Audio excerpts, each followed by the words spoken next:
Hi everybody, it's the Lotto King. I want to start this video by saying this is not official tax advice. It is not, but this is what I do.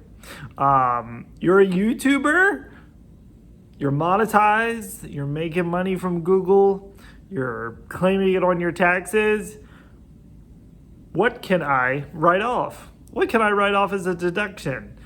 I'm going to tell you what I do, but again, not official tax advice here, but the things that I do that I write off. So just to give you an idea, this channel last year I made about $5,000. So $5,000, like $5,000. I'm not the biggest channel out there, but I made $5,000 that I had to declare that on my taxes as income.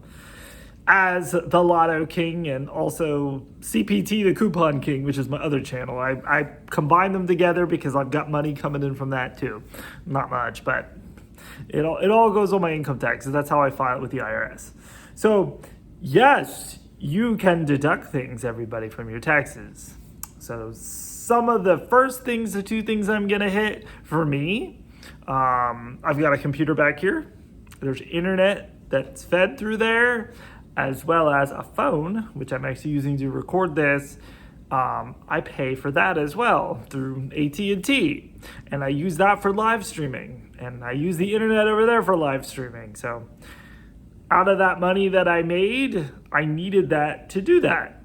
Now, with the IRS, when it comes to utilities like that, you have to kind of take a percentage of how much you pay. You have to take how much you pay, how much you actually use the said item. So you may say, okay, I use you for YouTube live streaming, video creation, whatever, wherever you need the internet. I use 40% of my time for that year or the month, however you do the calculation. I just use that for my business. Same with the phone. You have to pretty much break it down. So then you can take 40% of your internet bill, your phone bill, and you can use that as a deduction. Again, you gotta use that as an estimate, because that could be kind of hard to prove if you ever get audited. But yeah, just don't get crazy with it. But don't claim all 100%, and then if you get audited, you're gonna get caught with your pants down. So just don't do that. So those are like your utilities that you can deduct, because you need them to continue to run your YouTube business.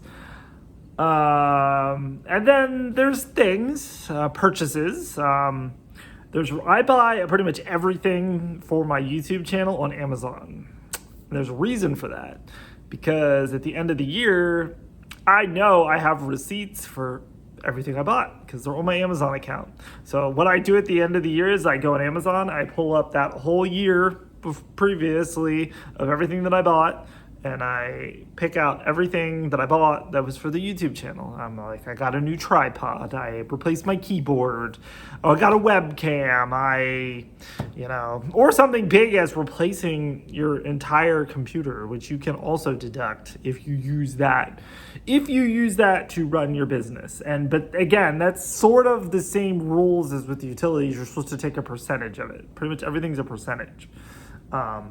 So if I mainly use it just for YouTube, if you do, then I would say that you could claim probably 100%. If you do use it for other stuff, internet surfing, you got to figure out what you feel is right. At the end of the day, it's when you give deductions and you file your taxes with the IRS, it's honesty. Just go be honest with it. So things like that. So expenses that you would use again for YouTube, like I say, I get tripods and webcams, and I need that for my business. So I just put that in as a deduction. This year I actually I filed with TaxAct, and I was able to actually ask me if I used my car for my business. And I said, yes, I do. Because when I go to do live streams, and when I go to do Sunday food in the park, I do live streams of that.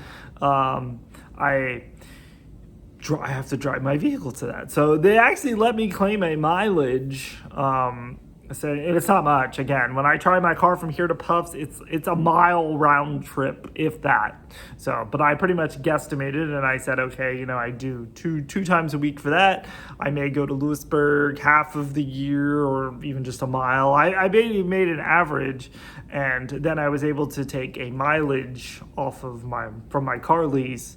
And if you use the standard mileage rate, that includes gas, wear and tear, and so it actually I got a deduction off of the income from that. So that was cool. I've never done that before, but tax has asked me, and I'm like, yes, technically I do use my car for my business. So, but yeah, just don't overlook things either. Again, there's things like previously I used to pay for stamps.com, and I used to use that when I would mail stuff, mail swag. Swag, exactly. If you get swag and you mail it out to people, I would totally claim that as a deduction, because it's more advertisement, and you can put it in the advertisement category. The services you use. Another thing that I use, my P.O. box. That P.O. box is specifically for this YouTube channel. I write off all the P.O. box fees that I pay. And, I don't think the IRS would ever question that, because it is for, nobody else sends anything to that other than people here from this channel. So, and going on those same lines, again, this is what I do. It's not official advice, or maybe right or even wrong, but we have YouTube memberships that I am a member of several YouTube channels, and as well as a Patreon. And how I look at that, I put that in the advertisement category, because yes, I'm supporting these other people, but my name is also out there. It's in the lights. It's got the little star.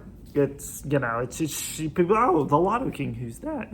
That's advertisement. So I actually use those fees, and I put that on my income taxes as well. So again, depending on what you do on YouTube is, really based on what kind of deductions you can get. But I just kind of wanted to make that little video just for an FYI. If you're a YouTuber and you're like, I don't want to pay all these taxes.